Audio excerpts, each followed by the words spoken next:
Welcome to Be On The Call podcast, where we tell the stories of those people behind the jobs we rely on. We go into the good, the bad and the ugly, and we shine a light in what could be a bad place. Just a warning, the content can be graphic and distressing, so please use your discretion. Please like and subscribe on your podcast platform and our social media. And if you have feedback, I read every single one. Let's get on to this episode of Beyond the Call. All right, folks, welcome back to another episode of Beyond the Call. Today, I'm delighted to have a guest that some of you may know. His name is Matt Checchin. Matt is a former NRL referee. He's been an NRL official for over 20 years. In total, 570 matches, according to my information, and that includes being touch judge and video referee. He refereed 3 grand finals, 13 international test matches, and he retired in 21. Matt, welcome to the show. Really appreciate your time. Thanks for having me. Appreciate it. So we're going to start from the beginning, and then we're going to go through, and obviously there's a lot to discuss. Where did you grow up? I grew up in a suburb of Sydney called North Ryde. The folks bought there in 1973. Back then, I still remember it was a street full of fibro homes. We were the only family to have a brick house in the street because it was covered in balustrades, being Italian heritage. Yeah, and that's where home was. I went to the local Catholic school, primary school, and then to Holy Cross College in Ryde. And how were you as a student? Oh, average at best. Doesn't work to potential, disturbs others in class. That type of comment was offered on his report card. I left school at year 10 and struggled in school. And I always just put it down to being intellectually challenged, I suppose. However, about 10 years after I left school, I went and got my pilot's license and absolutely nailed it. And you know, the math and the calculations used to get that is really, really complicated. So for me, if I have an interest in something, I take it on board. And if I don't, it's just a waste of time. Fair enough. And that's the problem with the system, isn't it? It doesn't allow for people to learn in their own way. Agree. When you were at school, what was the childhood dream? What did you want to be when you grew up? Aspirations growing up, you know, the first thing I remembered ever wanting to be was, you know, at the age of 12, and that was a referee. Back then, it wasn't a full-time gig. All your referees were pretty much school teachers or policemen generally. And it was, you know, they trained once a month and they went into their game of the weekend and that was kind of it. It was a supplementary job at best. But I used to get dressed up in front of the telly with my whistle in my hand and my uniform on and referee the game of footy that was on either, I think at the time, the ABC and Channel 10. We got 2 games a weekend. And then I used to kick a footy around the backyard to myself with a whistle in hand. And we had a retired neighbour out the back called Joe, and he used to commentate games between Manly and the Tigers because he was a Manly supporter. That's kind of all I wanted to do. I got the paper round so I could practice my whistle. I become quite obsessed. Yeah, it's quite bizarre. Why refereeing? It seems it's not a common choice. Why refereeing? What appealed to you as a young fella? Oh, look, I enjoyed the game. I wasn't very good at it, but I do enjoy officiating it. I used to referee my dad's soccer matches, the Old Buffers soccer matches. When I have played cricket, I always put my hand up to umpire when it's our turn to fill in. There's something about adjudicating or officiating that I really enjoy. I did it last week. I play in a twilight cricket comp here now where I've moved. We can never get umpires when it's our turn to do it. And I screamed at it and loved it. Plus, they give you 2 stubbies for every innings that you're umpiring, which is good fun. When did refereeing become like a full-time job in the NRL?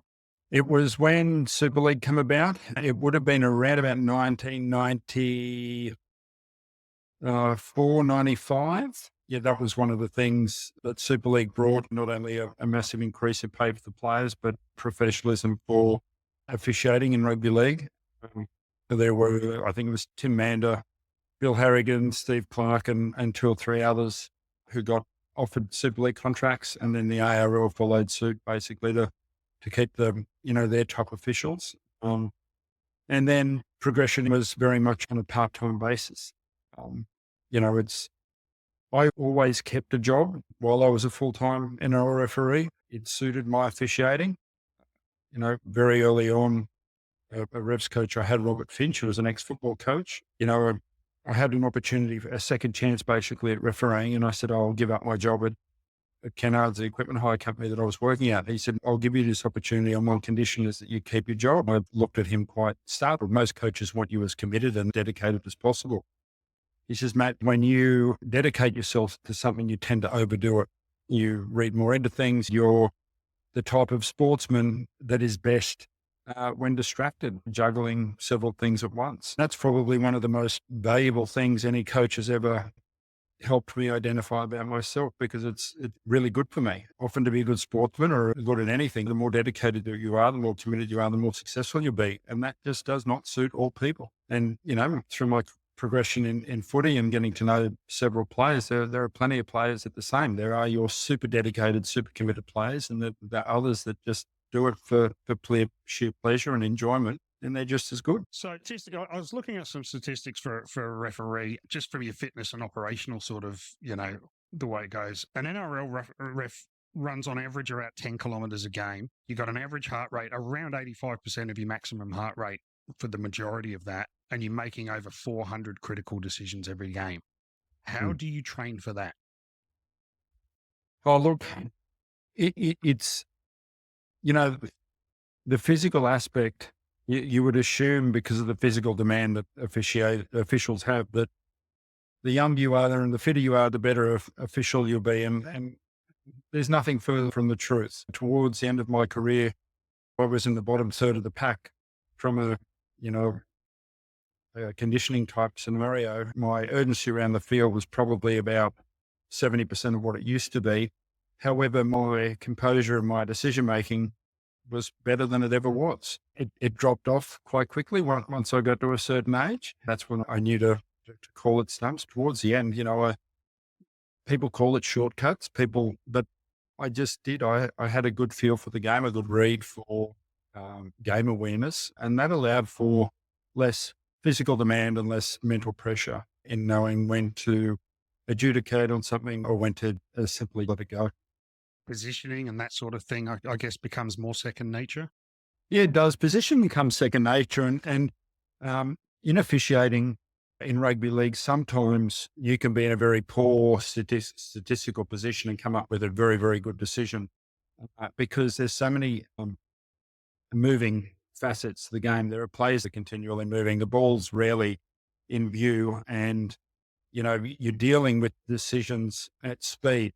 Very different to, say, a cricket umpire or a tennis umpire, where you've got fixed lines, fixed angles, and that's why video type scenarios in those games suit them much better than rugby league. We say rugby league's very grey, and it is, and it's what we love about it, but it makes officiating extremely subjective. And that's why I was very poor in the bunker. I was good on the field, having a feel for something and knowing when to jump in and when to jump out, but I don't analyze things well. I'll look at 3 different camera angles and come up with 3 different decisions, which isn't good when you're in the bunker. And I guess that's the frustration that people see at home, is that they see 3 different decisions with 3 different camera angles. When it is subjective, you're going to see it through your own eyes. Oh, totally, 100%. I remember once we had 30 referees, the top referees in Australia, in a room, and we told half of them to leave the room and looked at the same decision. The only difference between the 2 decisions was one had commentary, the commentators from the game, and the others had that commentary muted. The decision by the 15 that saw it with the commentary to a person was 100% different to when the other 15 watched it without the commentary. That tells you that not only do we have especially if you support a side, a bias towards a side, but you actually see with your ears. And that's why a good bunker official now is someone that can explain and communicate what they're seeing. So they're actually, I suppose, guiding the audience and guiding the commentators into what they're seeing and the actual decision that they're coming up with, rather than just going, oh, no, Troy, how did they come up with that? Didn't they see this? Didn't they see that? By explaining things and by discussing what you're feeling and seeing, you'll take people along the path with you and generally have them thinking the same way. You think there's scope to improve the viewers' or experience with the bunker, where we can kind of go in and see how it works, or is it something that needs to be Yeah, you think how it is right at the moment. Look, I think the more exposure anyone can have with officiating, the better. We have people that have been in our game and at the top of their game in different fields. People like Wayne Bennett, um, people like Brad Fittler, Cameron Smith, that come in and see how we do things as officiating, what we have to do and how we have to think and process things, and also in the bunker. And they nearly all of them say to a person was, I had no idea. I used to, Wayne Bennett said, if play does something wrong, just penalise it, just penalise it. They'll learn, they'll react, they'll change, just penalise it. The reality is that the game gave up and got frustrated with officials before the players learnt to change their behaviour by just penalising it. And I'll use a scenario, roll ball. Roll ball is something we crack down on every 3 or 4 years because it gets to a point where there's basically no play the ball. The game gets too quick, it's too frantic, too many mistakes, too many offsides, and it just makes it untidy. So we have a crackdown and, player must make a genuine attempt to play the ball with the foot. And for the first half of the season, everyone goes through a great deal of pain because officials don't like penalising the side in possession because generally it's the side that's defending that will infringe. And there's a whole heap of frustration and angst. The game doesn't have any sort of momentum in how it's displayed, which is poor from everyone's point of view. However, with referees going up with their, I suppose, requirement and players' skill level increasing, it gets to a point where both meet and then the game gets into a rhythm, a really, really good rhythm. So as an official, when you've got a great game of footy, the last thing you want to do is step into it unless you really have to, because you know that this game's flying. It's going from one end of the field to the other. No one's complaining. No one's got time to, moan about anything. And towards the end of that season, you start to let a few roll balls go. And the game accepts it because it was a great game of footy. That goes on and on and on and on and on to the point where unless we revamp it every 3 or 4 years, it becomes like scrums have become today. A scrum nearly now is an opportunity for a TV commercial. There is no contest. There never has been. But, people complain about that. But the reality of a scrum was when I fell in love with the game was you'd refeed the ball 2 or 3 times every scrum. And often a game of footy would be decided by a scrum penalty in front of the post. So it caused a lot of stop-start. And now we've got pretty much a generation of player that has never had to push in a scrum. So if you start getting players to contest scrums like they do in rugby union, you're open to a lot of injuries, and I don't think anyone wants that for our game. So I think, that's why people get frustrated. I get frustrated too. As a referee, because I'm not a black and white referee, I'm thinking, oh God, we've got another crackdown. It's on roll balls, or it's on the 10 meters, or it's on something else. And however, there's a reason for it, and it's for the betterment of the game long term. Otherwise, if it goes too far, we just never get it back. You think you were protected enough when that happened? Because you guys were obviously the public face of those crackdowns and you copped lots of shit. Did the NRL protect you guys enough? Look, the NRL pretty much would give us any resource they wanted to. But, and this is just the reality of what it is, the NRL are quite happy when we've got refereeing controversy. There's no better negative news to sell. It used to be newspapers, whatever it is now, it hits or feeds or whatever it is from a referee making a mistake or having a controversial game. Because it doesn't stop mums and dads from letting their kids play footy. It doesn't stop sponsors from sponsoring club sides. It makes people talk about the game. When it's about other negative aspects, be it player behaviour, concussion, any other negative aspect of our game, it has a negative long-term impact on our sport. But when it's about a referee stuff up, it's, like we will, and they will provide us with all the coaching and all the support that we need. However, they also are very aware that, it's good, bad news to have. Yeah. It's the least damaging of the negatives. Yeah. Look, it's not good for an official because he'll get the pup, and it's not good for an official's boss because after a while he'll get the punt. The managers above them will know when to step in and make the required changes so they can be seen as acting on the best part of the game. But it's a cycle that has never changed. Referees every 2 to 3 years are in crisis, and we need change, and we need an ex-player or an ex-coach in there to control the referees, and then in 3 or 4 years' time we need an ex-referee to. It's great. It's great drama to have in our game, and as officials, once you're involved, you get to know that quite well. One of my first games was at Parramatta Stadium. It was the Tigers and Para. Tim Sheens was the coach at the time. He knocks on the door. Tigers had lost. He goes, Chech, Tim here, young referee, good referee. You did well today. However, he said, this is our 4th loss in a row. I'm under a bit of pressure. So is a few of my players. I need to distract, and I'm going to go to town on you at the press conference. No hard feelings. Close the door. We all looked at each other and thought, that was a bit strange.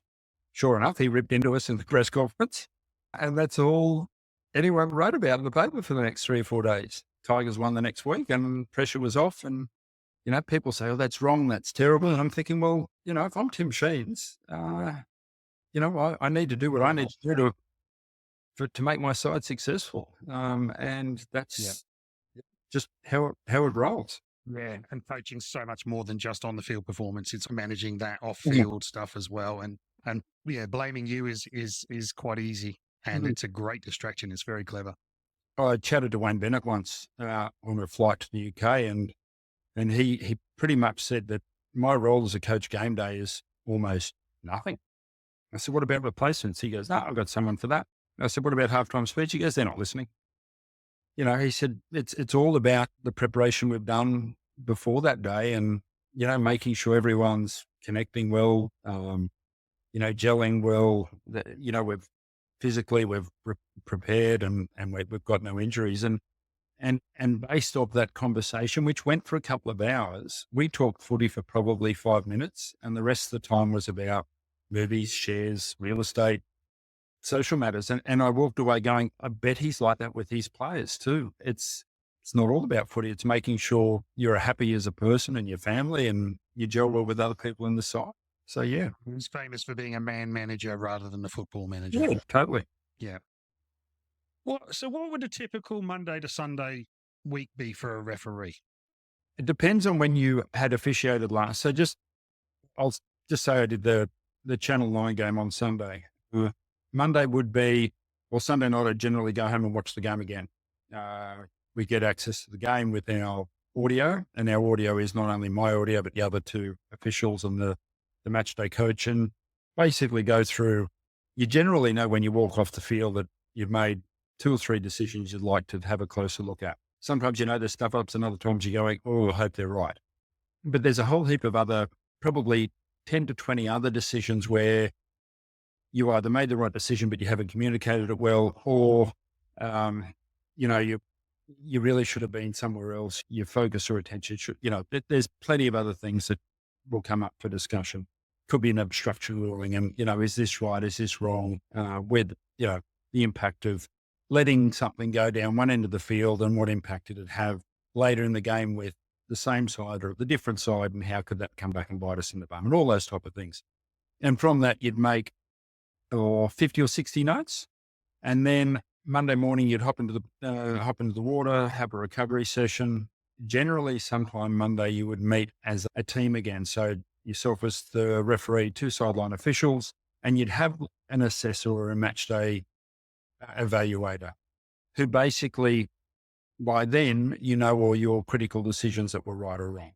They're decisions that have a direct impact on the score of the game, or an impact in a controversial or a talkative matter. So it might be, if you've got a 40-0 game, there'll be very little of those decisions. However, if it's a 40-0 game and you've missed a high tackle and a player's been injured, then you've got one of those critical decisions. What do we need to do as a group of officials? What were you looking at? Who was in your way? Who else could have assisted? That type of thing. So as a team, we'll meet for 2 hours and basically go through cut clips and replays and things like that. And then after lunch, we meet as a squad, as a group, and we talk about basically decisions where out of those individual meetings, there may be 5 or 6 where we're unsure what to do. where's the squad at with this? Have I let advantage go too much in this scenario for this scoreline, for this field position? The ref's boss thinks, okay, I've got Matt doing this and I've got Ashley doing that. I need to get the squad closer together. And they're two examples to have. So then we'll have a discussion. We call it a Harold session. Sometimes it's over and done in half an hour, and other times it just goes on and on and on. And sometimes it gets to a point because you've got a group of officials that are very good at what they do. They want what's best for the game. And often the room will be split 50-50 and the debate will be sometimes hideous on why the other person thinks it's wrong. And often that will get parked. Tuesday is generally an off day. That was a day where we could commit to our family or could commit to another form of employment. Wednesday would be a gym day in the morning, a field session in the afternoon, and then a light sort of recovery session after that, followed up with another meeting. And then Thursday or Friday, you'd either come in depending on when you would be officiating again that weekend.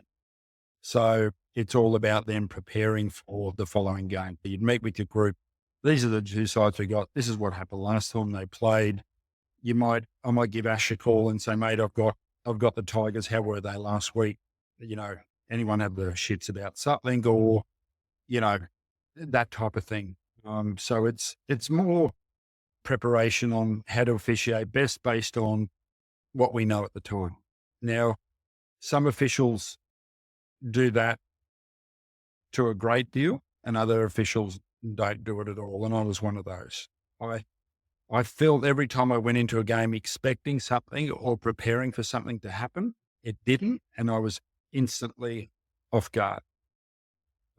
One of the best games I think I ever officiated was a State of Origin. I forget what year it was, but I remember I had to do a tender for Kennards Hire, a big tender, and it was due that day. I was just in the hotel punching out this tender, got it submitted, had a shave, hopped in the shower, and was like a couple of minutes late for the car downstairs to go to the ground. Went out there, refereed. I think we blew 3 penalties in the game. Cracking game of footy in Queensland. It was just brilliant. And I remember a journo coming up and say, Chech, fantastic performance. How did you prepare? And I couldn't tell them the truth because I was scared of saying, for me as a person, when I'm distracted, I do really, really well. If I wouldn't have had that tender, I would have sat there in that hotel room all day thinking, oh, this might happen. That might happen. If this happens, I've got to do that. I've got this. And then I would have gone out there exhausted. So the old saying, play the ball that's in front of you. If you use all your nervous energy, then you're already having an effect. But that suits me. And that's where it's too often I felt like I wasn't as good because I wasn't as committed. Being committed didn't work for me. And if it does work for you, that's fantastic. But it doesn't mean you're better than I am. And it took me a long time to feel comfortable with that.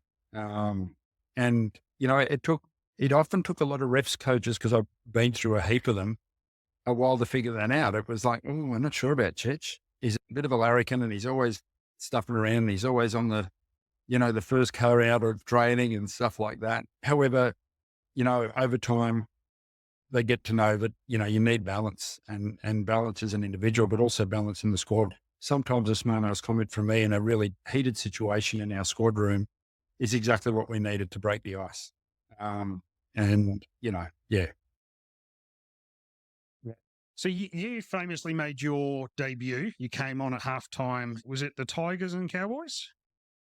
No, it was Tigers and Cowboys was my first full game. My halftime game that I come on was the Warriors and I think they were Northern Eagles at the time. Manly were in front, 16-0 at halftime. Stephen Clark was the referee. He went into a game with a bit of a dodgy calf. It got to the point where he basically got the hook at halftime and was told to collect it. So I went out there, refereed, run around like a headless chalk, went in to award a try at the very end to the Warriors. I wasn't sure, couldn't see the ball. Went up to the video referee, and I'm pretty sure that if the try would have been awarded, they would have won the game because it was 16-0. The video referee back then had a choice of a green light for a try, a red light for no try, and a yellow light for I've got no idea. The video referee at the time was Michael Stone. He comes back in my first game and goes, I've got no idea. It's 16-0. It's back to you.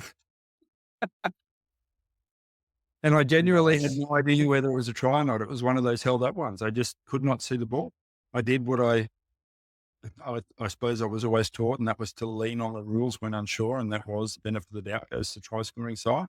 And that was the simplest way I could do it. I ordered the try, and that was it.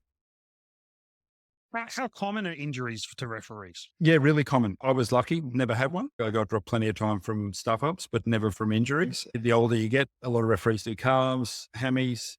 We do a lot of training, and it has changed a lot. We used to run a lot more than what we did, but as the squad's gotten older, the league have realised that we've got a lot of money invested in these officials. We need them out there, even if they're 1 or 2% slower than what they could be. At least we're going to get more out of them by doing what we do. So a lot is based around recovery, but it does happen a lot. I would say on average, every second week, we've got a full-time official that's not officiating because of some sort of injury.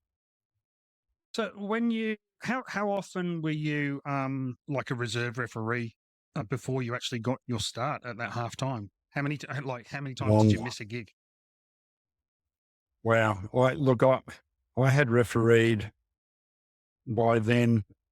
I'm just trying to do the math. I'd been refereeing for over 11 years and in and around first grade for probably 7 years, either as an in-goal touch judge or as a touch judge and things like that. Look, different things happen. A lot happens with officiating generally. If you can stick and stay long enough, very hard to get rid of or very hard to get dropped. But a lot of referees come and go, or they used to, in and out of first grade. I think a bit like players, I think the average game a first grade player plays is 23 as far as a career total. So there's a lot of them that do less than a season of games, but there's a lot, the ones we all know about, that last a long time as well. So, look, I'd been told many times before I got to first grade that I'd never make it as a first grade ref. And I got told by very influential people during my first grade career that I would never referee again either. And I believed them a lot of the time too. I thought, oh, well, I've had my crack and I'm done. And as long as I'm involved and I keep enjoying it, I'll be okay. And I was lucky enough to get other opportunities. So when you weren't refereeing for the NRL, were you doing other comps? Yeah. So back then it was called Metro Cup, which was basically a shit fight every weekend. It was full of wannabes and has-beens. It was really hard and tough, park footy. I was pretty fortunate. I did that for so long. I think that's where I got my really good man management skill from, to referee that type of footy. It's not about accuracy. It's about giving a lolly to you and a lolly to you and knowing when to step away from someone. So if you're getting flogged by 30 points, I may only take you back 9 meters and I might take the other side back 11 because no one benefits from a one-sided game. The more tackling that you do, the more tired you become, the more ill-disciplined you become, the more likely you are to hurt another player through poor tackle technique. It's just not good for anyone. So I do it as an official. If I can, I make sure you get the ball when you can to give you a break from tackling. The other side's leading by plenty. It's that type of man management. Unfortunately, the contradiction to that man management is poor accuracy, because to do that, you've got to make poor decisions. You're doing things differently, different sides. You're not going by the letter of the law every time. Biggest criticism is consistency. We want referees to be consistent. That is absolute, utter crap. Because if we were consistent, we would be blowing 30 penalties a game. And I've been down that path and no one likes it. So, I get a little bit of yuck in the back of my throat every time I hear that coach say or commentator say, all we bloody want is consistency. That is just crap. What we want is referees to get involved when we think they need to, or to stay out of a game when they can. There's always criticism of the feel of the game, but you're saying you have a feel of the game and you're doing your best that you can do to sort of massage that feel of the game in a healthy way. Yep. And the issue you have with refereeing a game with feel is that it's very easy to cut a game afterwards and say, Matt did this here, but he did this there. Two totally different things. So one's right and one's wrong. No, they were both relevant for the game situation or field position at the time. Almost impossible to coach other than to go through with experience, and even harder to justify. So my bosses about 10 years ago started to try and justify everything. And you can do that with accuracy and stats, but in doing that, you're taking away a lot of that feel for your officials. And that's probably the most, for me, what wasn't, it wasn't frustrating what I copped in the newspaper or I copped from social media. The most frustrating thing for me was trying to officiate it in a way that was enough to please my boss, but also enough to get a good game of footy. And that was really, really tricky because, my boss at the end of the day could justify his job with statistics for a certain period of time. But if the game got jack of poor officiating through stop-start play or poor games, guess what? My boss was the first to go. It's really tricky for everyone involved. And, I got asked this weekend, Matt, would you ever consider coming back to the NRL as a ref's boss? And we went, no, because you've got too many people to try and please. You've got a group of officials, 20 of them, only one gets a grand final. So the other 19 are already on the nose with you. You've got half the coaches that have got the shits with you every week because their sides have lost. You've got the administration wanting to go one way with certain aspects of the game, and you've got commentators wanting something different as well. You just, for those coaches that have lasted a long time, they were very, very clever and very, very skilled at what they did. And for me as an official, the coaches I tended to work well with were ex-players or footy coaches, because they just had a really good sense of knowing, what works well for me works well for me. And, for the, Ashley Klein, it's very, very different. Does it get frustrating, the criticism of when you're getting players that have not played for 20 years and the game is very different? Do you get jack of that feel for the game criticism for that? Well, yeah, I do. But I also know that, those players that, haven't played for 20 years, making comment about officials or decisions sometimes. And it's not a personal thing, but it's something that they feel, and it's exciting. I wouldn't say they're shock jocks, but it does create a position for them in the game that the game needs. I come off an international game once, and a commentator pretty much said, well, I think Matt got that wrong, and that cost a certain side the game. Now, from that, we got death threats. We got it was just hideous for weeks and weeks. Now, that commentator is a really good person, a really nice bloke, and someone who knows a lot about the game. And my decision was right. He wasn't doing it to be nasty or to be in any way detrimental to me whatsoever. We've all got roles in the game, and we all need the characters that we have. Like I said, my struggle as an official was often internally. It was just knowing how to get by, how to please my boss enough, and also how to get a decent game of footy. And that was not always, but often at loggerheads. Yeah. Talking about characters, there's obviously some big names that are famous for being like the second referee on the field, e.g. Cam Smith and others. They've got a job to do. And, I've been a captain of a sports team, and your job is to have conversations with the referee. How do you keep them out of your head when you're making decisions? Was it something you struggled with, or was it just a conversation and then it was forgotten about? Oh, look, it depends. And I don't think I ever took anyone's conversation and tried to throw it out of my head. I remember Darren Lockyer. He would say very little as a captain, to the point where if he did say something, it would be like, oh, what do you mean? Oh, okay. I see that. And you had other captains that would be F this and, oh, you're not giving us a fair go. And, it'd be same old story each time.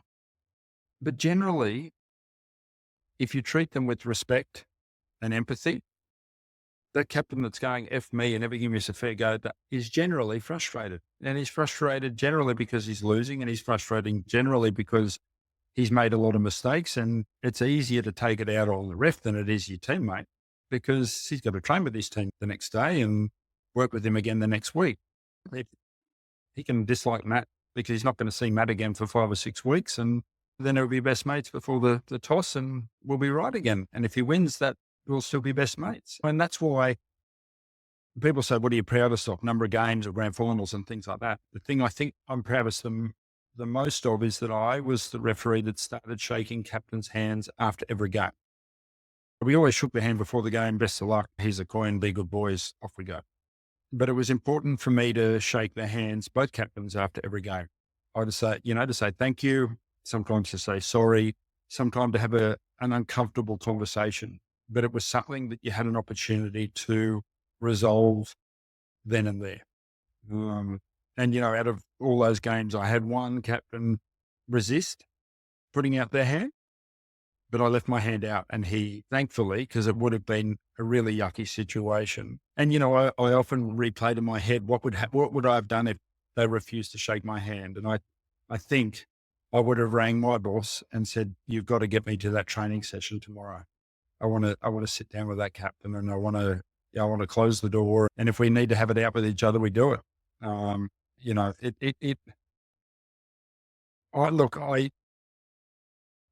When they said things that were hurtful and nasty, they have to be acted on, but they're never personal. It never lasts for a long time. I remember one of the big stuff ups I made was a 7 tackle in a semi-final in 2013. Cronulla was awarded a try on a 7 tackle and they ended up winning the game by 2 points. There were dramas everywhere. It was supposed to be the World Cup that year. That got cancelled and all that type of thing.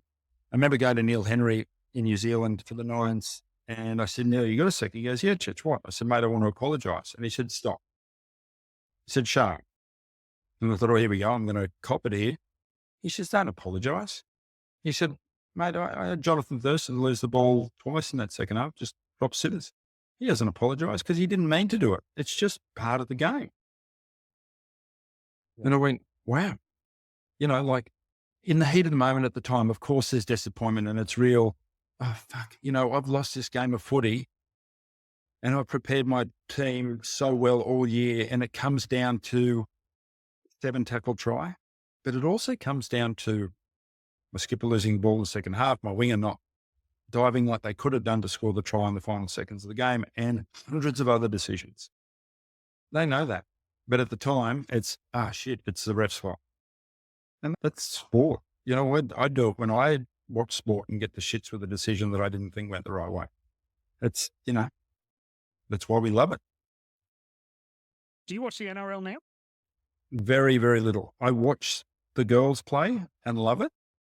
I think the reason why is that it's an 80s form of footy. 2 in the tackle, not particularly quick, a lot less complicated, still plenty of skill, but a simpler form of the game. I actually like watching the girls play footy more than the guys. And I think, again, that talks to me as a character, as a person. I'm not a complicated person. I'm not an analyst or someone that's in statistics. I like the big hits. I like the simplicity of things. But no, I don't. And my brother-in-law is Grant Atkins. My sister got married to him just over 12 months ago, and we'll have conversations when he visits or through the year and stuff like that. I had a call from a referee probably about a month ago. He was struggling with the decision.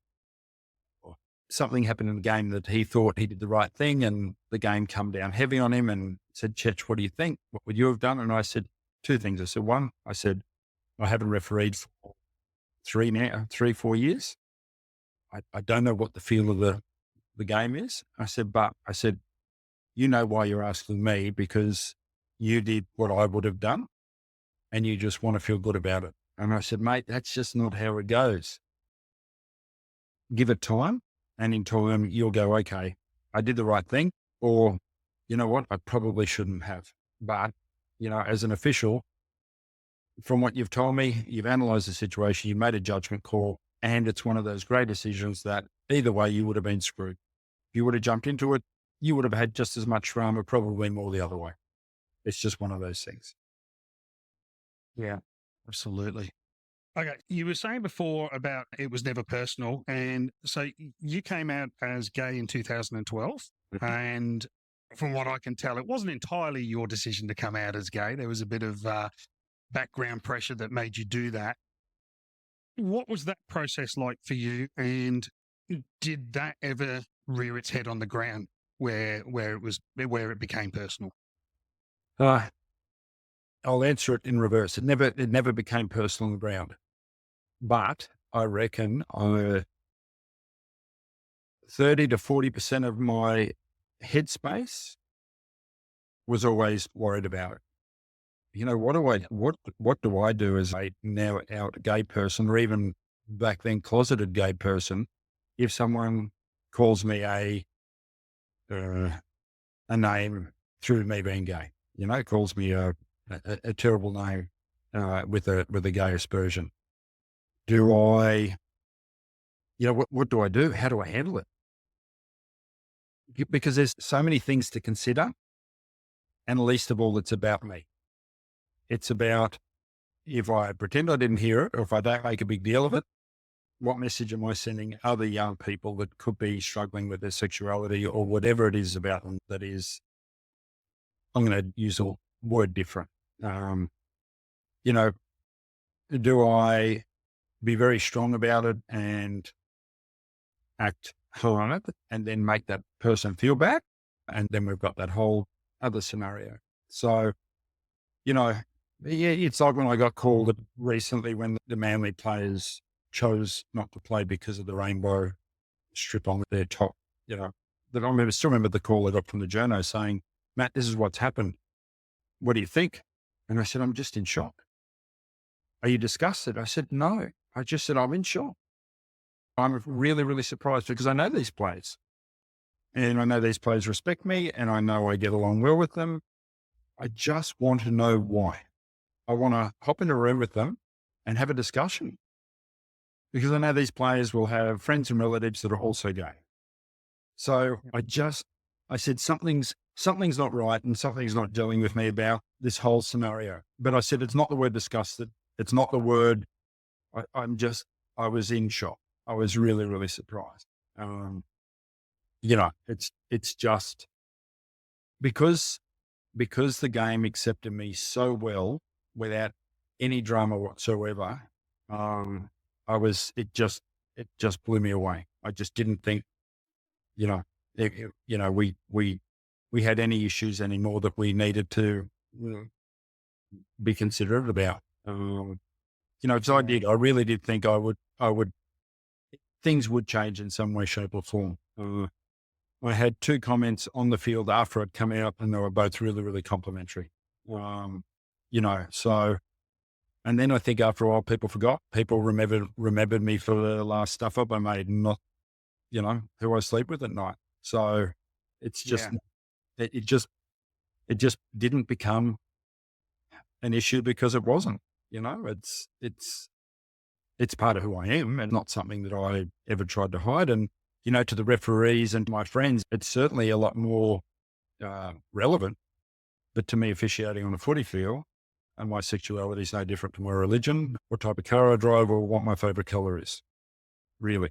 Yeah. And that, look, it is always a massive deal for someone before they come out. For sure.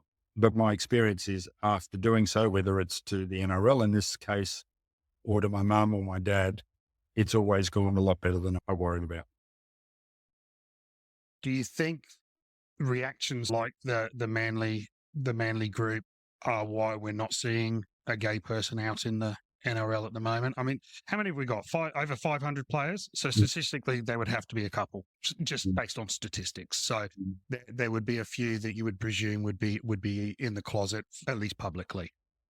Do you think that's why it's still a culture? I think possibly yes, but I think to individuals still today, and I can only speak about me and my experiences, before you come out, it's a massive deal. And that's why when there's anything adverse towards people's sexuality and how it's taken, there's always an impact. And to people that are struggling and struggling massively, that impact can be fatal.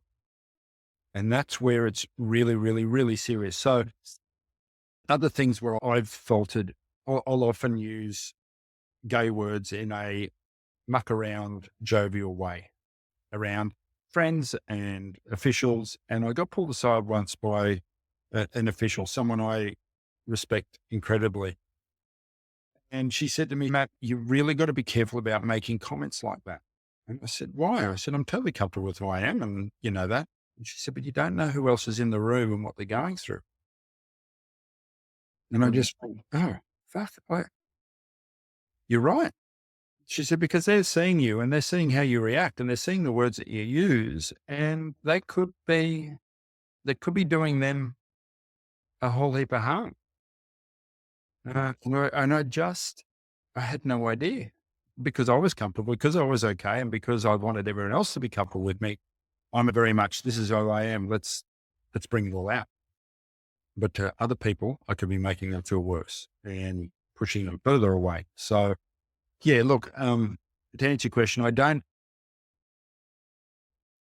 think what happened with Manly is the reason why we've got players that haven't come out yet. I think we've got players that haven't come out yet because to them it's a very big deal, and they're worried about being treated differently by their friends, their teammates, their opposition. It does, whether you like it or not, it adds a different level to things and the level of complexity. Like I said, 30% of my melon was taken up by far out. What happens if someone calls me a faggot, and how do I react? Yeah. You know, Yeah. And it's, there's plenty of gay people in other, even in WNRL, in Australian soccer and in women's soccer. It seems to be a lot more culturally accepted, and easy is the wrong word, but there's a lot more publicly out in those spaces. I can imagine the first person, obviously Ian Roberts was the first NRL player to come out as gay post playing. So the first person who comes out when they are actually playing is going to get a lot of noise. That's the hard part. Look, and they will, you go back to Ian Roberts and yes, come out post playing, and his book was tremendous for me because it helped me identify who I was, because I didn't identify as a gay person because I thought to be gay, you had to be a certain way. I had no exposure to gay people. He took his partner with him on a kangaroo tour back in, I think it was 90 something. Teammates knew about it.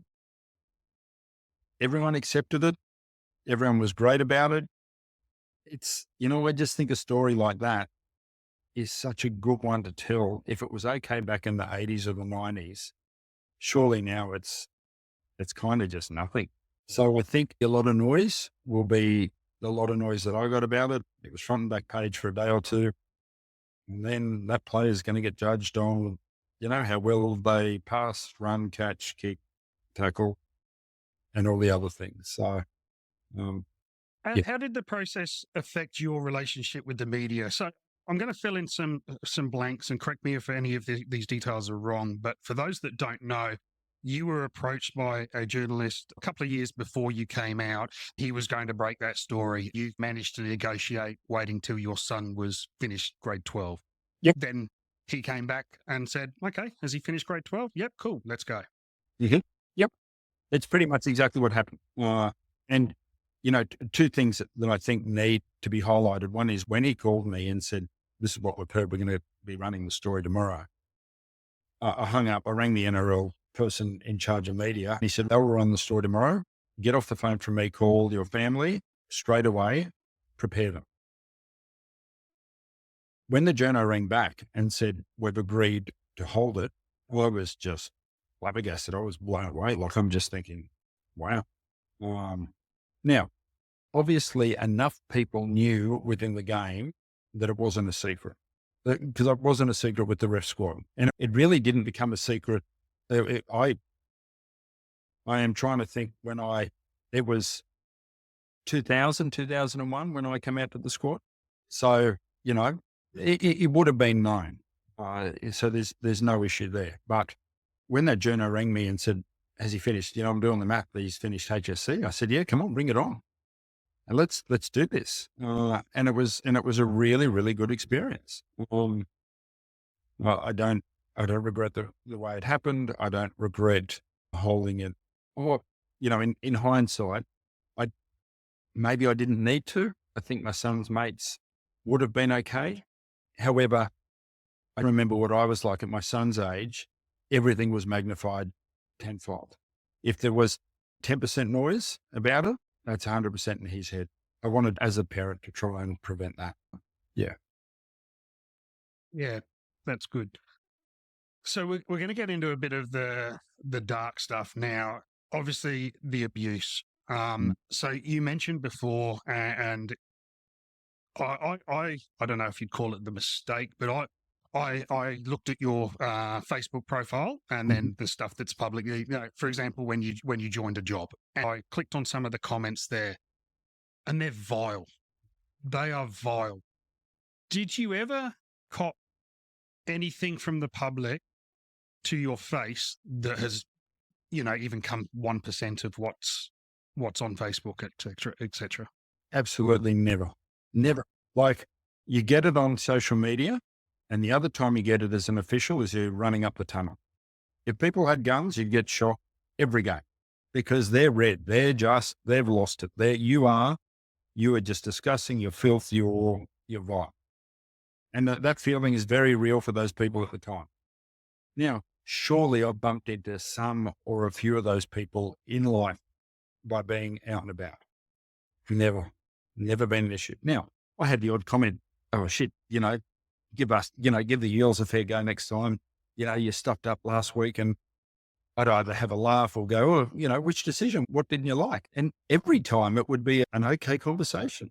I never walked away going, oh, I feel threatened. I feel, and I think they walked away going, oh, Chech isn't a bad bloke, or shit, he said sorry, or shit, I understand why he made the decision he did. So I think as human beings, we're allowed to act and feel very differently when we're behind a screen or behind a barrier where that person that we're abusing and being disgusting to can't defend themselves. And that's not a good trait we have. And I've done it. Absolutely. It's, realistically, you shouldn't be able to type anything that you can't say to a person's face. Agree. So your son grew up, he was old enough to read some of this stuff. Mm-hmm. How did that go with your son and then with your partner? Well, with my son, I still remember, when the game where the death threats come from, he said, Dad, he says, can you take my name off your Facebook page? He says, because he had his first son at the time. He says, I'm scared that something could happen. Someone might throw a rock at home. They tell you they know where you live, and they're going to kill you or they're going to get you. He was genuinely, he said, Dad, I do love you, but he said, I just want you to take me off everything. And I understood. I didn't feel offended or ashamed or embarrassed, or I felt guilty.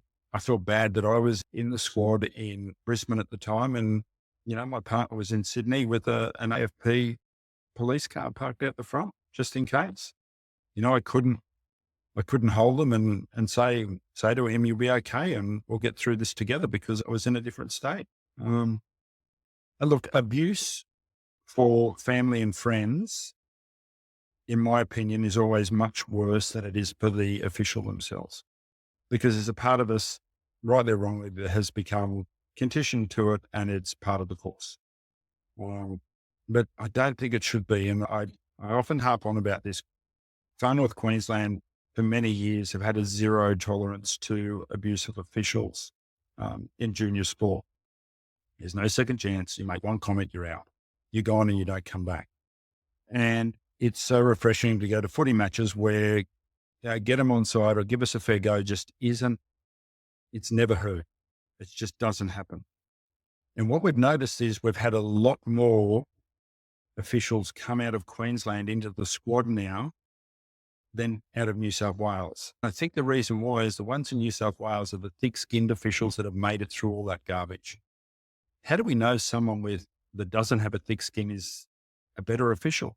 Why does having a thick skin become a skill set for an official? How many are we losing that aren't? And it's got to start at all levels. And I remember being in a rules meeting once, and please don't ask me to name names, but it was raised that how about we get rid of the $10,000 fine for coaches after press conferences because it adds to the theatre and the drama. And the coach goes, that was on in the meeting, there were two coaches and one referee and two players. The coach goes, I know when I abuse Chech in a press conference, he doesn't take it personally. I know that. He knows it. I know it. He says, but what happens when everyone else sees me doing it? What are the coaches going to do at all different levels in all different games around the country? Do we want to be responsible for that? Do we want to say to everyone, it's okay to blame referees when a side loses a game? Because the reality is it's never about a referee. It's about hundreds of decisions in a game. Now, I know that when I've calmed down, but after a game, I'm not calm. So that $10,000 stops me from saying things that I shouldn't.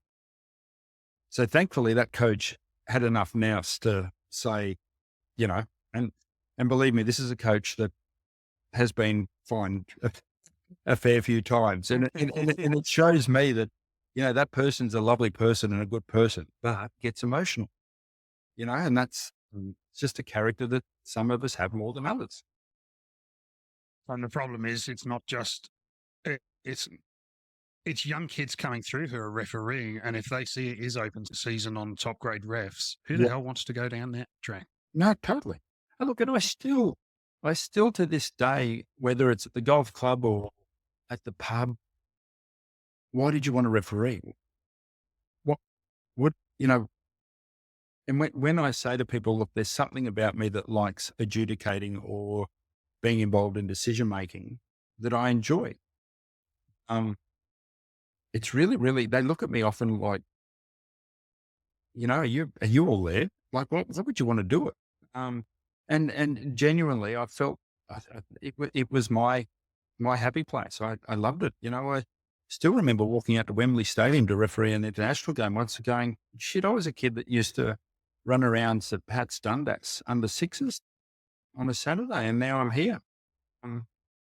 Yeah, just lucky, really, really lucky to, you know, it was a dream of mine. I don't know why, but you know, why is my favorite color green? Why am I gay? They're all, you know, parts of it, us as individuals that make us as a whole.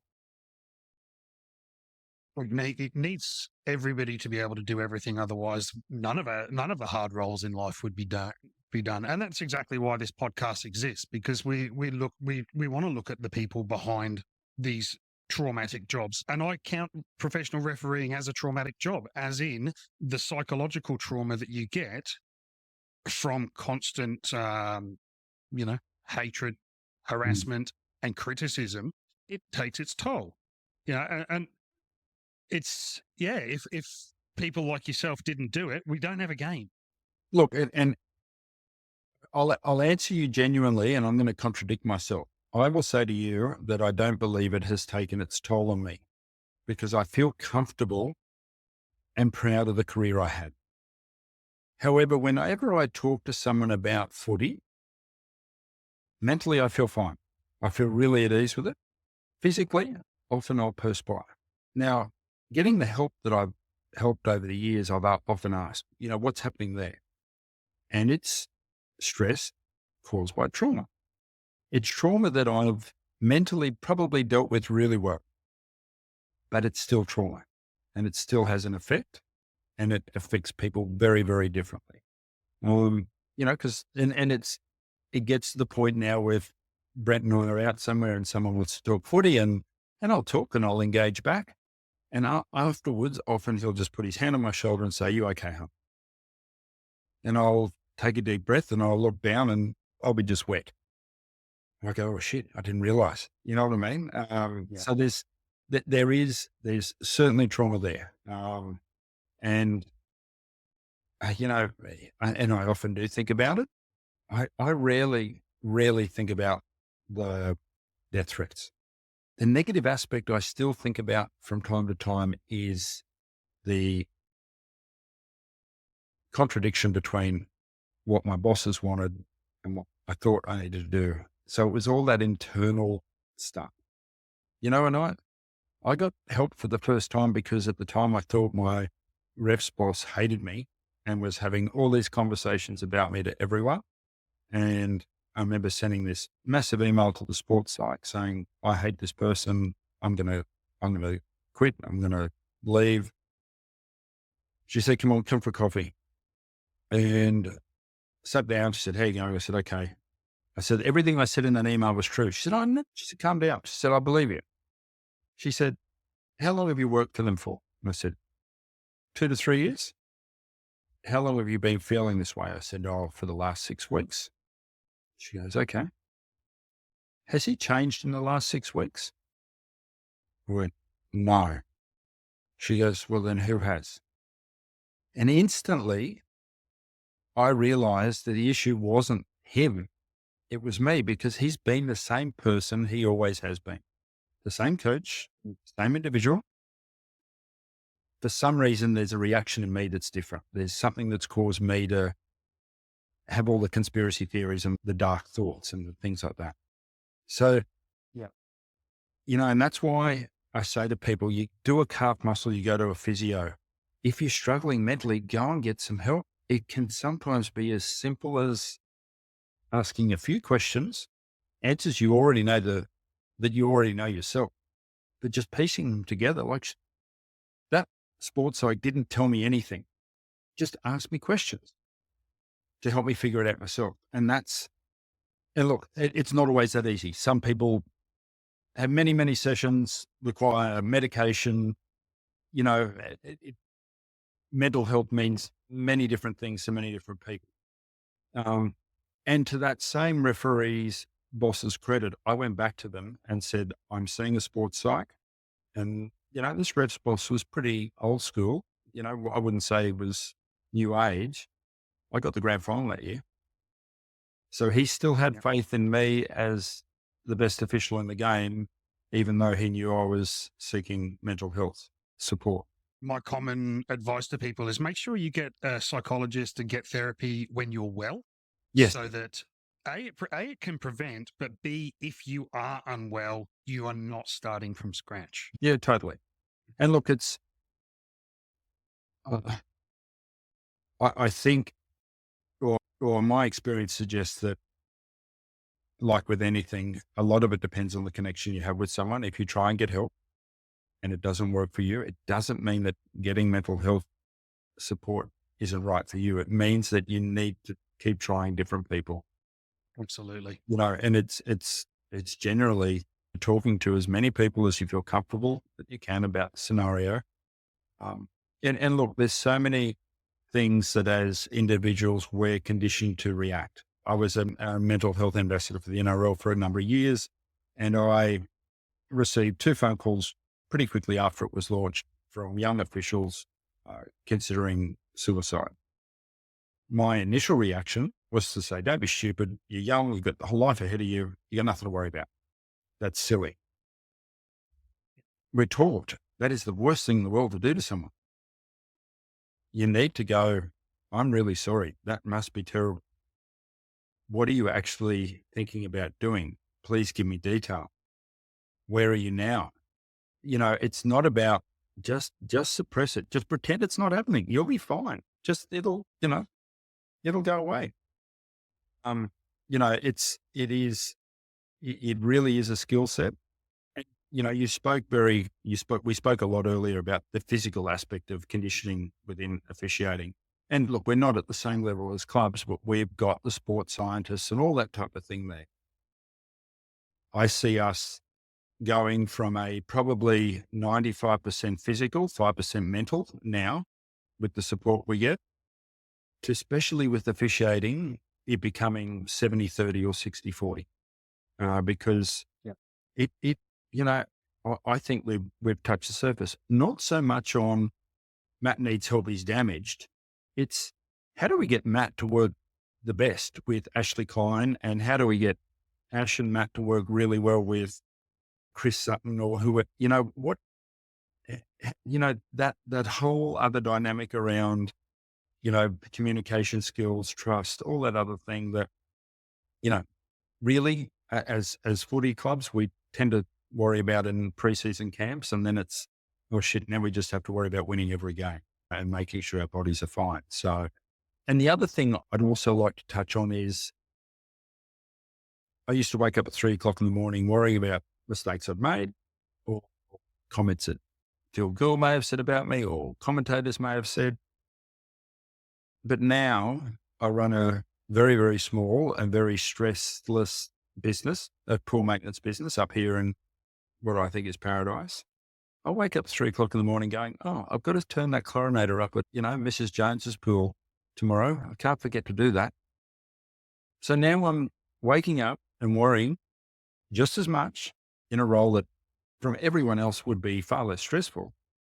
And that's why I say to people that ring me now saying, I'm in a really stressful job. I'm thinking of giving it up. I'll often say, I understand, and that stress you're feeling is really, really real. It's my experience that often it's not the position that's causing the stress. It's the way that I'm dealing with it and the way I'm processing it that's causing the stress. So whether it's refereeing a state of origin or going and turning a knob on someone's pool chlorinator the next day, to me, they're kind of the same. Now, it doesn't make sense, but it still wakes me up at 3 o'clock in the morning. So, I think, and I often think, okay, let's put it into perspective. I worry about doing things, and it could be refereeing rugby league, and it could be making a 7-tackle mistake that a side wins a game in 2 points. How does an oncologist tell someone that they're going to die several times a day? How do they kiss their partner, play with their kids, talk with their mates? How do they cope? And I'm worrying about a footy match. So again, I think the word relative really, really, really comes home strong when you can understand that and think, okay, a businessman probably gets the shits just as much if his coffee's not right of a morning than a kid that hasn't eaten for 2 days in a third world country. That's right. We're all the center of our own universes. Exactly. And, I just wish I had that understanding as a teenager. I think life would have been, easy is not the word, a lot more understandable. Still would have good days and bad days and things you can get through on your own and other things you can't. But I think it eliminates that. I need that nice car to make me happy. I need that nice partner to make me happy. I need that stress-free job to eliminate stress. And it's not the case. It's working on yourself as a person. It's talking to as many people as possible. And it's loving yourself because it's really all that matters. Absolutely. How do we protect our referees in the future from, I think what you just said before probably sums that up, but the psychological part of it is really, really important rather than the physicality. Obviously it is a physical job as we attained to earlier, but how are we going to protect our people in the future, the referees? I think by doing that, I think for, every 2 physical sessions we do with officials at whatever age, whether it's, your park footy in your little district associations, we have a sports psych or a therapist attend a session about mental health. It could be decision-making under fatigue. It could be handling conflict. It could be one-on-one individual sessions about how you handle praise or constructive criticism. But we pretty much don't do that at all. I get it. And we get it at the NRL at the elite level, probably because I've said, hi, I'm doing it and it's kind of worked for me. And, but it's a job that comes with an inherent amount of stress and drama. The worst stress and drama, I believe, is the stuff you don't have control over. And so much an official does, you have no control over. We can miss a forward pass in a game that's 30-0 and no one will care. That game's 18-all, that ref's dropped next week and he's a terrible or she's a terrible official and won't be seen again for a number of weeks. That's not fair. It's the same mistake. Where are all the other good decisions? So, it's that type of understanding, support, encouragement that I think we need to spend more time on. I look at the ref squad now and I look at the full-time staff. None of the full-time staff are sports psychs. We have 3, I think at the moment, 3 dedicated physical specialists. We have one physio, and we have strength and conditioning coaches and speed coaches and statisticians. I still think the game just doesn't. Well, maybe it's not the game. Maybe it's just society isn't there yet. But I just think as officials, we not only are we protecting, I think we'd get a much better result from a games point of view if, like I said, someone could help us understand each other so we can perform as a team of officials much better next week. We're still going to make mistakes. We're still going to get things wrong. However, I think it'll be better. So, crystal ball, Matt, you're the boss next week. What are you doing? Okay, I've got a full-time sports site. And they're running a third of the sessions every week. Oh, how are we going to do that? Well, some of the physical aspects are going to get paid. That doesn't mean more time away from their family. It doesn't mean, we take away from something else. That's what we do. That's my feeling, my thought around it. Did you ever get nervous before games? Oh, yes. Worried about things, worried about remembering players' names. That was a fear of mine. And it would be players like Cameron Smith. Like Cameron would sometimes come up to me, as he often did, and I'd go, Smith, what's his first name? That's how bad my memory retention was like sometimes. Brent would, quiz me on the way to a ground and go through from 1 to 13, who's this player's name, that type of thing. I'd worry about that. But generally if I was officiating well, once I blew the whistle, I didn't worry about that. I focused about the ball and went from one play the ball, the next play the ball, and tried to simplify everything as much as possible. If I was starting to worry about stuff, I knew I wasn't focusing enough. If I could hear the crowd, I knew I wasn't focusing enough.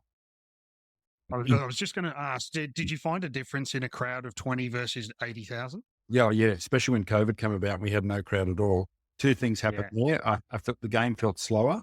And the second thing was I realized that players hated me just as much as every other referee because I could hear every comment. When you didn't have a crowd, you heard everything. You really did. And I remember after a couple of weeks, I was going, I'm not loved by everyone like I thought I was because, a lot of it got drowned out. But it does.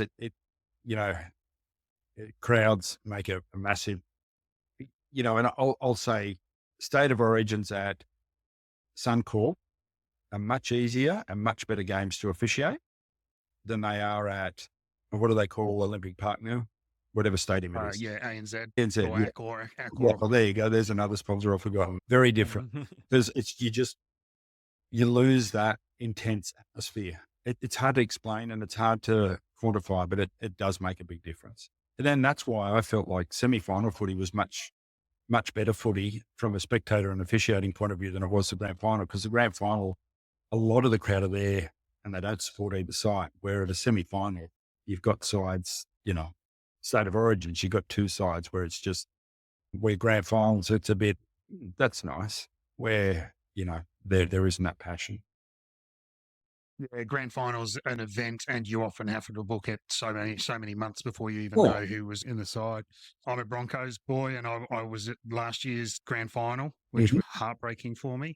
Yeah. But it was a dream when I booked the tickets. We were getting off a cruise ship the morning of the grand final, so we booked the tickets not knowing, having a clue who was going to be in there. Yeah. And I would much rather watch a game at Suncorp than I would at Accor. Yes. Yeah, look, it's just different. I love the boutiques that, like, I know I was a referee in that competition, but Leichhardt Oval is just special for me. It's, you get 11,000 there screaming and about it. It's just, atmosphere makes a big difference. I think everyone feels it. Does it alter your decision making? No. It's bizarre how people think. Often you'll talk to players and they'll say, "Oh, sorry, Chech, I was trying to get under your skin." And I said, "But why would you? Why would you try and get under my skin? Do you think it's going to help you?" I said, "If I've got the shits with you and I don't have the shits with the other player, and I've got a 50-50 decision, I'm not going to go with you. I'm a human." And they go, "Oh, I thought I'd be able to pressure you. I said, no, you just give me the shits. I don't like you when you're like that. If there's another player that hasn't given me the shits, they're going to get the ball. I think I speak for most other referees. And often players, they genuinely think, oh, send the captain up. You've got to get his ear. Well, if they've got something genuine to say and something that we can all get out of, yeah, sure, talk to the referee. But if you're doing it just to give him the shits, it's not going to work in your favor. It's dumb. It- it's just the reality of how we are as human beings. And I think that's why we'll go back to Cameron Smith. He did it really well.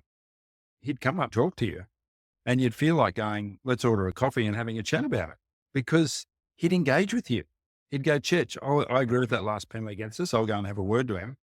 But can you keep an eye on number 8 on the other side? Because his arm seems to always get caught up around the ball when he's making a tackle. And he says, I don't think he's doing it. It seems to be slowing it down. He said, just, can you keep an eye on it for me? And I'm going, number 8. And then next time it happens, I'm going, oh, he is too.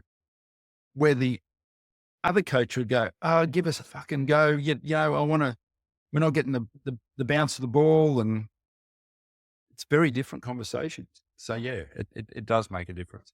Did you ever have a beer with players or coaches? No, and I regret it, because when I have refereed in the UK, you do. After every game, the refs go to a dinner with both teams, and it's a great opportunity to talk.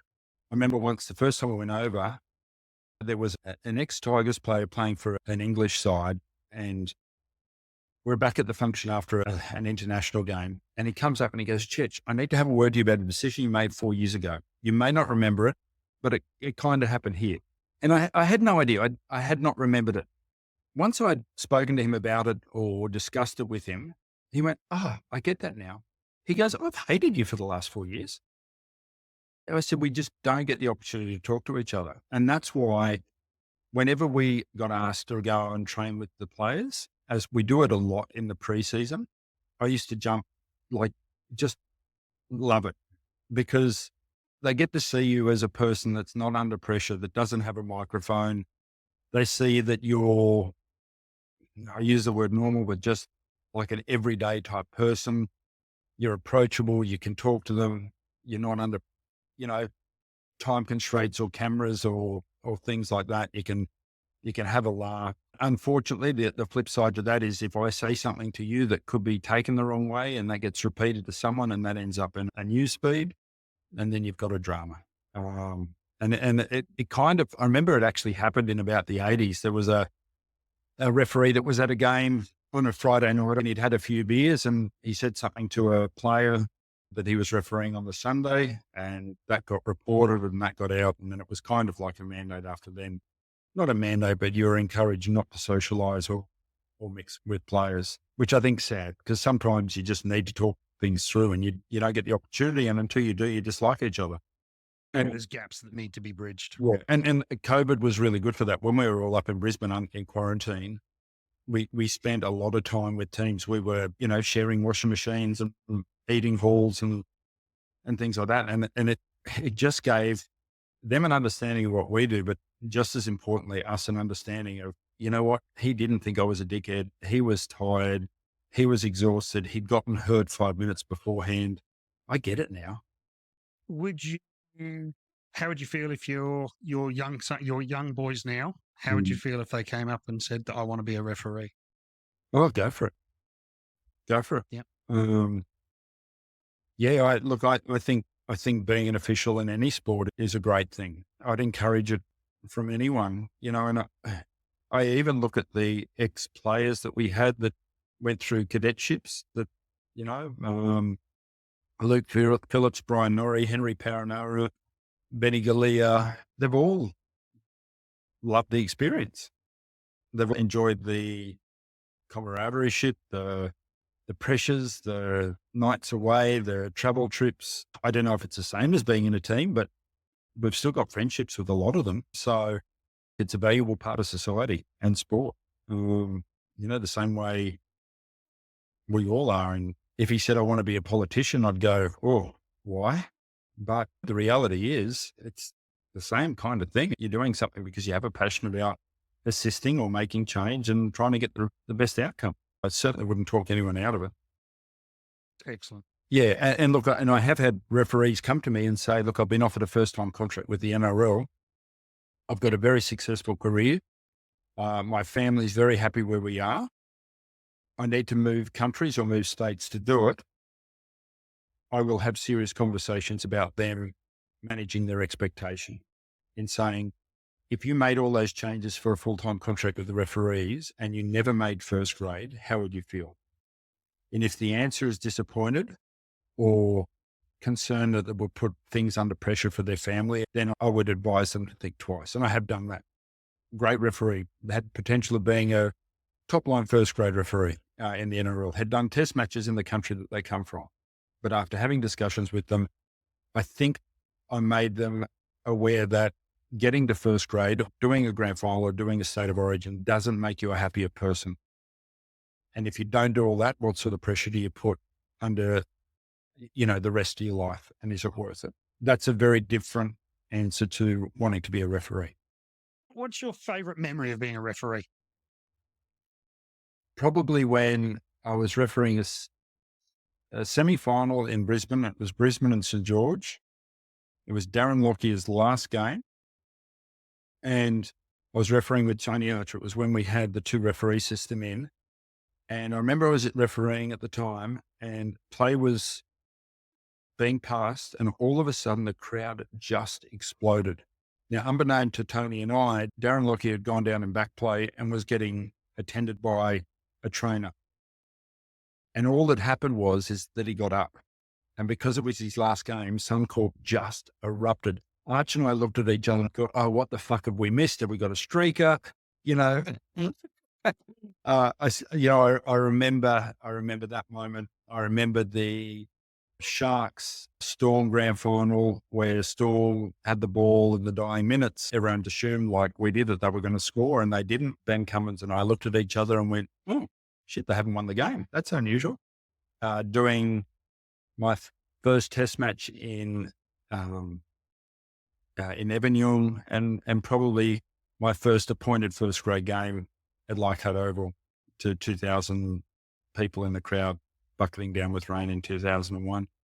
So yeah, there's a lot of memories, but very few of them are actually based around decision makings or stuff ups or being in the right spot at the right time.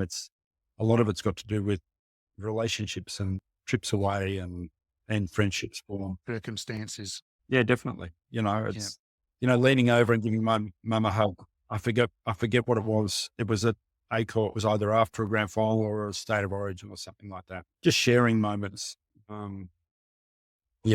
with special people. For me, it's not about the number of games or the time. Like this, seriously, for over 20 years, it felt like I was hardly there at all. Yeah. You know what I mean? It feels like it was a blink now. Do I feel like I retired too early? No. Do I miss it? Yes. Do I regret it? No. I was really fortunate to carry out a dream, and do it. What was the tipping point for you to decide to retire? I wasn't getting the top games anymore. I understood why. I would get appointed to the games that were high risk. So it would be games that would be hard to referee, that if you gave to a young or inexperienced referee, it could hurt them long term because it'd be tough physical games, difficult captains, maybe lopsided games, things like that.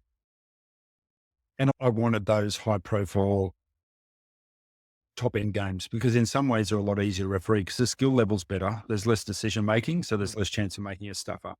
When you've got 2 average sides that don't have the skill level, there's a lot more natural decision making you have to make as an official. Did that ball get knocked on or knocked back, or was that forward or back, or was that high or not high? And just through sheer numbers, you're going to make more errors. You do a state of origin that's flying, you actually don't have to make a lot of decision because its skill level's so high. And the other thing was I couldn't feel comfortable making mistakes anymore. So I'd genuinely feel bad when I'd make a mistake against the player and saw that I caused them grief. So they'd blow up from a decision I'd make and I'd realize that decision is wrong. And then I'd genuinely feel bad. And the sports side basically said, Matt, your cup's pretty full. You've ticked every box you wanted to. Is there anything else you want to achieve in this game? And I went, no. Well, maybe that drive and that determination is the reason why you've now replaced that desire and that hunger with worry and concern and genuine, before it used to be, oh, well, that's part of refereeing. You're going to, make 10 decisions. You're going to get one wrong. It's unfortunate, but that's how it is. But towards the end, it was like, ugh, I feel really bad. I need to get up at 4 o'clock in the morning and go for a walk, or I need to buy a packet of cigarettes, or I need to. And the reality was I didn't need to do any of those things. I wasn't dealing with the situation properly. And collectively, between Brent, myself, and our sports side, being up in Brisbane during COVID, and it was a brilliant way to retire. I was around the referees and their families 24/7. It was fantastic. It was such a great experience. We'd be going out for dinners. We'd be having games of cards. We'd be looking after each other's kids. It was just a really special time to, I'd known all these people for over 20 years, or most of them, but never spent that much time with them. And it was just a really good way to say goodbye to them all. So yeah. How much longer before the last game did you make that decision? How much time did you give yourself? It would have been roughly, it was in that last year. I think it was either just before or just after we moved to Brisbane. I'm pretty sure it was just before. Because the decision, from my recollection now, is I rang my shrink and said, I don't know whether I want to go to Brisbane. I don't know whether I want to uproot Brent and make Alice Kim to come to Brisbane. I don't know whether I want to call it stumps. I think it was round 3 or 4 or something like that. And he goes, oh, and I went, what do you mean, oh? He goes, you've done a lot in this game. Do you just want to disappear in round 3? You can if you want, and you can do whatever you want, but how would you like to finish? So chatted to Brent, and he said, well, look, Brent said, it could be an experience we'll never get again. And I really didn't think it would be as good as what it was. But it was just fantastic. It was really, really good. And so glad that I went. I missed out on the semi-final. It was only the second year in a row that I'd missed out on the semi-finals for my whole career. I was disappointed, but I understood why. I was never going to get the grand final, and it gave an opportunity to give someone else experience that could one day do the grand final. And then got that guard of honor in my very last game, which I'd never seen before or heard of before. Something that I, it was a fairy tale ending for me. Very, very happy. Matt, it's been an absolute pleasure to talking to you, mate. Thank you for sharing your experiences. I hope people get an understanding of the damage that they could potentially do by being these keyboard warriors, by seeing the human beings behind the job. That's what this podcast is all about, by seeing people that do these jobs. So, mate, thank you so much for your time.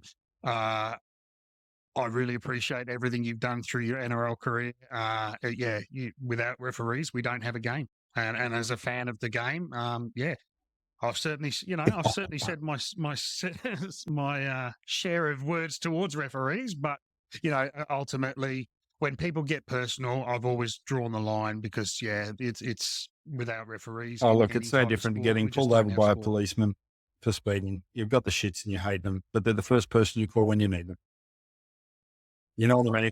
So it's kind of like that. And yeah, sure, the game wouldn't exist without referees, but I would not have got the opportunity to do what I love without the game. So it works both ways. To do what we do, as much as we do, we all love it.